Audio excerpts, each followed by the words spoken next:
আসসালামু আলাইকুম বন্ধুরা, আজকে আমরা এক্সপ্লেন করতে যাচ্ছি anime of the world award পাওয়া এক অসাধারণ এনিমে যার নাম হলো সোলো লেভেলিং।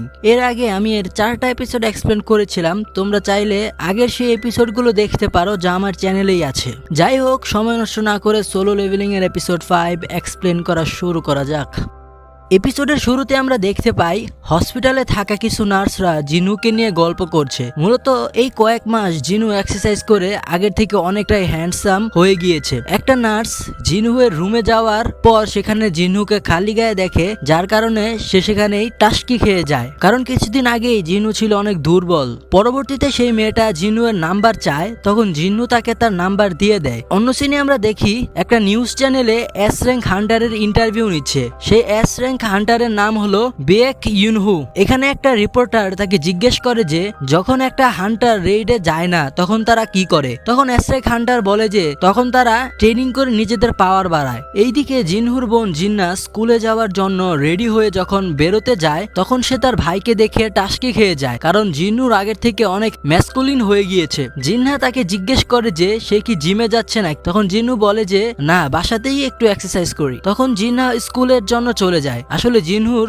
যে সিস্টেম পেয়েছে তার ব্যাপারে কেউ কিছু জানে না। যাই হোক, জিন্না চলে যাওয়ার পর জিনু দেখে যে তার ডেইলি মিশনে এখনো 10 কিলোমিটার রানিং বাকি ছিল, তাই সে সিদ্ধান্ত নেয় এটা সে পরে কমপ্লিট করবে। এবং সে লক্ষ্য করে তার কাছে কিছু অ্যাবিলিটি পয়েন্টও আছে। এই অ্যাবিলিটি পয়েন্ট দিয়ে সে নিজের শক্তি ও বুদ্ধিটা কিছু বাড়িয়ে নেয়। তখন বাড়ির মালিক জিনুকে ভাড়ার জন্য ফোন দেয়। জিনু কোনো মতো বাড়িওয়ালাকে মানিয়ে নেয় যে সে আর কয়েকদিন পর টাকা দিবে। এরপর সে তার মোবাইলে কিছু ডানজনের খোঁজ নেয়, কারণ এখন সে আগের থেকে অনেকটাই পাওয়ারফুল হয়ে গিয়েছে, তাই তার জন্য ডানজনে রেড করে টাকা কামানোটা কিছুটা সুবিধাজনক হবে। তোমরা যারা আগের এপিসোডগুলো দেখেছো তারা এবিলিটি পয়েন্ট, ডানজন রেড আরো কিছু বিষয় সম্পর্কে জানো। যাই হোক, জিনু একটা ডানজনের সন্ধান পায় এবং সেখানে চলে যায়। সেখানে যাওয়ার পর সেখানে থাকে একটা হান্টার জিনুকে বলে যে একে তো আমি আগে থেকেই চিনি, এ তো মানব জাতির সবচেয়ে দুর্বল হান্টার। তো এখানে টিমের লিডার বলে যে যেহেতু তুমি ই র্যাঙ্ক হান্টার তাই তুমি অনেক দুর্বল, তাই তোমাকে ডানজনের ভিতর কোনো মারামারিতে অংশগ্রহণ করতে হবে না, তুমি শুধু আমাদের সাহায্য করবে। তারা তাকে এই সাহায্যের বিনিময়ে 20 লাখ টাকা দিতে রাজি হয়। তারা জিনুর থেকে ডকুমেন্টে সাইন করিয়ে নেয় যেখানে লেখা ছিল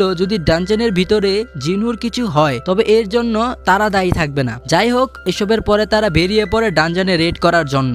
পরের সিনে আমরা দেখতে পাই সব জিনিসপত্র জিন্নুর কাছে দিয়েছে তারা। সেখানে একটা হান্টার জিন্নুর সাথে বন্ধুত্ব করার চেষ্টাও করছিল। তখন তারা একটা বিশাল বড় গেটের মাধ্যমে সে ডানজনে চলে যায়। ভিতরে যাওয়ার পর তারা দেখতে পায় ভিতরে অনেক অন্ধকার ছিল। তখন একটা হান্টার তার শক্তি ইউজ করে সেখানে আলোকিত করে। ভিতরে যাওয়ার পর তারা কাউকে দেখতে পায় না, কিন্তু জিন্নু বুঝতে পারে মনস্টার তাদের দিকেই আসছে। জিন্নু তখন হান্টারদের বলে যে মনস্টারগুলোর উপর দিয়ে আসবে, এবং ঠিক এমনটাই হয়। জিনুর আগে থেকেই বলায় তারা আগে থেকেই অনেকটা প্রস্তুতি নিয়েছিল। যখন মনস্টার সেখানে আসে তখন তারা নিজেদের পাওয়ার ব্যবহার করে মনস্টারদের মারতে সক্ষম হয়। কিছু মনস্টার জিন্নুর উপর আক্রমণ করে, তবে জিন্নু একটা কিক এই মনস্টারদের মেরে ফেলে। সে মনস্টারদের মারার পর তারা লক্ষ্য করে কিছু মনস্টার কোনো তলোয়ারের আঘাতে মরেনি। তারা ভাবে যে এটা হয়তো অন্য কোনো মনস্টার তাদের মেরেছে, কিন্তু আমরা তো জানি এটা করেছে জিনু।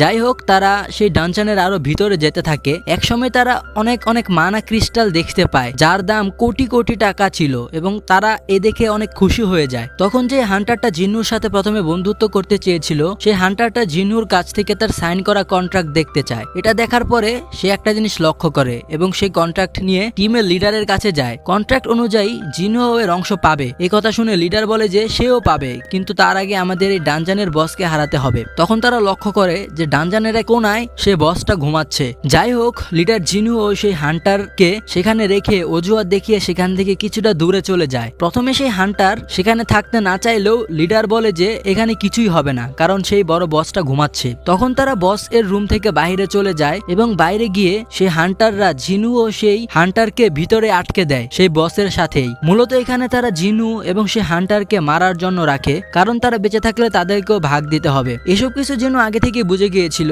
জিনু ওই হান্টারকে বলে যে তারা শুরু থেকেই আমাদের মারতেই চাচ্ছিল। তখন তারা দেখতে পায় যে বস ঘুম থেকে উঠে গেছে এবং তাদের দিকেই আসছে। এটা দেখে সে হান্টার বলে যে জিনহু তুমি পালাও, আমি মারছি এটাকে। তখন জিনহু বুঝতে পারে যে এটা অনেক বেশি শক্তিশালী এবং সে বলে যে আমি দেখছি বিষয়টা। এটা বলে সে সামনে চলে যায় এবং সে তার সিস্টেমের জাদু দিয়ে একটা তলোয়ার নিয়ে আসে। জিনহু বলে এটাকে শুধু আমি হারাতে পারবো। এর সাথে সাথেই শেষ হয়ে যায় সোলো লেভেলিং এর এপিসোড 5। পরবর্তী এপিসোডে অনেক অসাধারণ হতে চলেছে। তোমরা কমেন্টে জানাও যে জিনহু কি পারবে সেই বড় বসটাকে হারাতে নাকি সেখানে মারা পড়বে। এই ভিডিও লাইকে মাত্র 5টা, যদি তোমরা সাবস্ক্রাইব করে থাকো তাহলে আবার দেখা হবে, নয়তো এটাই হয়তো আমাদের শেষ দেখা।